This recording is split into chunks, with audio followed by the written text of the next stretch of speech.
السلام عليكم ورحمة الله وبركاته، أهلا وسهلا بيكم في فيديو جديد وحلقة جديدة. للي ما يعرفنيش أو لسه أول مرة يتفرج عليا، فأنا أحمد داوود وبعتبر القناة هنا مساحتي الشخصية اللي بحب أتكلم فيها براحتي. بما إني كمان شوية المفروض أجهز وأروح فرح ابن عمي، وبما إن أنا خلاص اتخرجت و خلصت الجيش الحمد لله واشتغلت، فالمفروض ان احنا عندنا في العيله خلاص يعني دي كده اخر ستيب ليك. المفروض الستيب اللي بعدها انك تتجوز. فبخصوص الموضوع ده حابب ان أنا اتكلم معاكم النهارده شويه في موضوع الجواز. يعني انا اتكلمت فيه شويه قبل كده بس حابب ان انا اتكلم فيه دلوقتي. يمكن يكون التفكير اتغير، او يمكن ناس كتير جدا بتشوف ان الجواز ده حاجه اساسيه في الحياه. ناس كتير جدا بتشوف ان الجواز ده يعني في كلمه بتتقال سنه الحياه.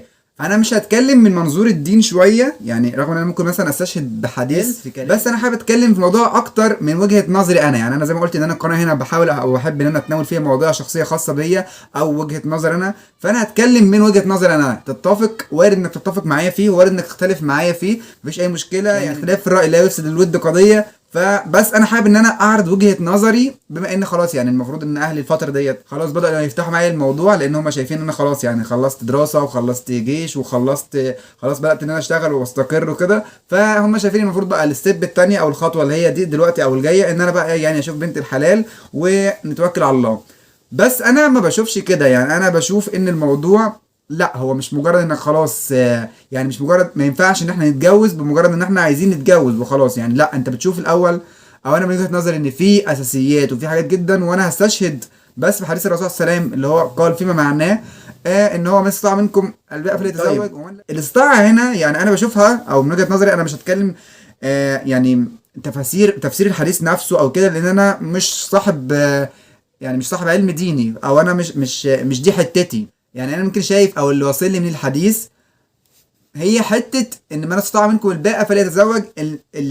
من استطاع، يعني انا في رايي ان هو مش بس ماليا. يعني أنا بالنسبه لي ماليا جسديا نفسيا ذهنيا، يعني كل ده انا بشوف انت جاهز نفسيا. هل انت هتقدر تربي ابنك؟ يعني احنا كتير جدا فينا بيبقى مثلا عنده مشاكل نفسيه، او كتير جدا بيبقى في مثلا حتت كده واقعه منه. فانت ما ينفعش تروح تتجوز وانت عندك عقد نفسيه ممكن تطلعها في ابنك. يعني ما ينفعش ان انت تكون لسه مش جاهز او مهيئ ان انت تقبل او تعمل خطوه زي دي. والخطوه دي طبعا يعني انا بشوف ان هي لا، مسؤوليه كبيره جدا. ازاي تقدر تتعامل مع اولادك، ازاي تقدر تتعامل مع زوجتك، ازاي ان انت مش هتخلي مثلا ضغوطات الحياه تاثر على اولادك او تاثر على مراتك، او ان انت مثلا تخرج كل ده فيهم هم. لا، ما هو مش ذنبهم حاجه. برضو الجانب المادي مهم جدا، ان انت برضو ضروري جدا تكون امورك الماديه مستقره. يعني معاك على الاقل مبلغ كده احتياطي متشال علشان اي ظروف.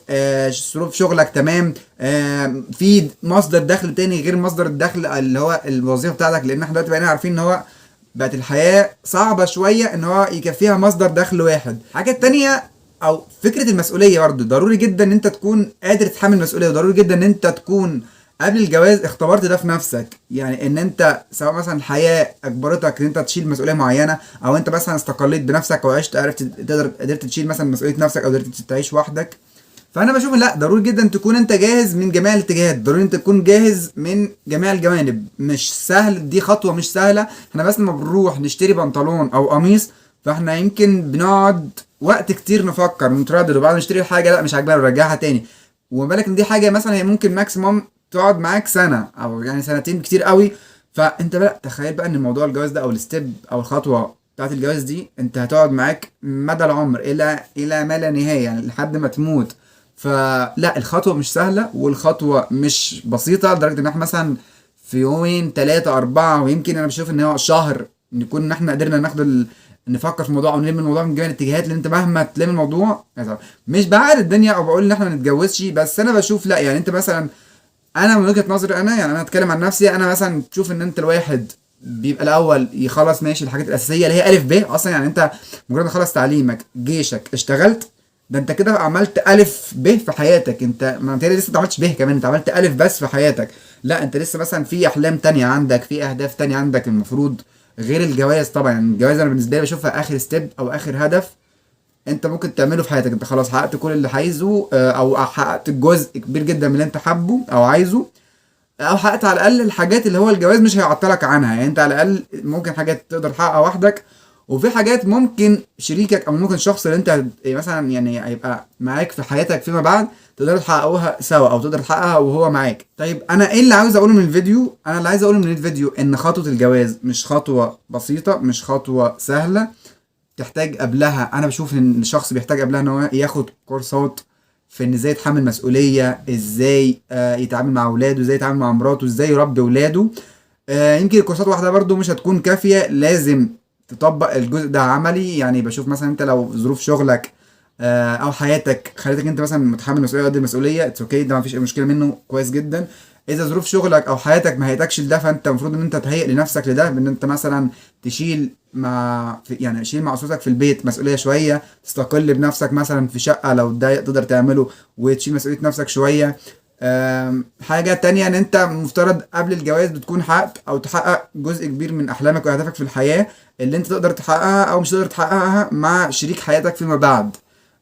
تحقق جزء والجزء التاني ممكن مثلا تحققه مع شريك حياتك. حابب اقول برضو ما ينفعش ان احنا نتجوز مجرد ان احنا عايزين نتجوز او احنا محتاجين حد يكون في حياتنا، لا، انا دايما بقول ما ينفعش احب حد علشان انا جعان حب او انا عشان جعان مشاعر، ما ينفعش، لا، انت لازم تبقى شبعان حب وشبعان مشاعر، علشان ما يكونش الشخص التاني اللي قدامك ده هو مجرد وجبة علشان بس تشبع حب او تشبع مشاعر. لا، هو الموضوع اكبر من كده بكتير جدا، او الموضوع اوسع واعمق من كده بكتير جدا. حابب اقول برضو ان الستيب او خطوة الجواز دي لازم تكون نابعة منك انت شخصيا، لازم يكون من اختيارك الشخص اللي انت هتشاركه في حياتك، لازم يكون من اختيارك انت، ما ينفعش حد تاني يأثر عليك في الاختيار ده، لان دي حياتك وده اللي انت هتكمل معاه فيما بعد. الشخص مثلا سواء والدك او والدتك او اخوك الكبير او ايا كان، فالشخص ده هيختار لك، فانت هو مش هو اللي هيعيش مع الشخص ده، او مش هو اللي هيتجوز الشخص ده، فانت اللي هتتجوز الشخص ده وانت اللي هتختاره في حياتك وهيكون معاك انت في حياتك ملازمك. فضروري جدا ان انت يكون الاختيار ده منك انت.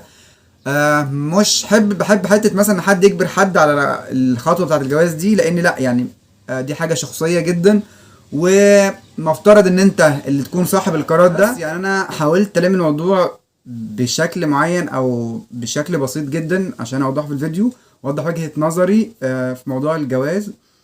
الستيب او الخطوة مش بسيطة ومش سهلة، وبالذات في الظروف الاقتصادية اللي احنا عايشينها حاليا، احنا محتاجين اكتر من دخل، او محتاجين ان احنا نقوي نفسنا او ناخد كورسز، او ان احنا نتعلم مثلا ان احنا يكون عندنا اكتر من دخل علشان خاطر ان احنا نقدر برضو نشيل المسؤوليه ماديه شويه. لكن انت اذا امورك ماديا مش مستقره، انت مش هتفكر في اي حاجه غير انك بس تظبط الحته دي.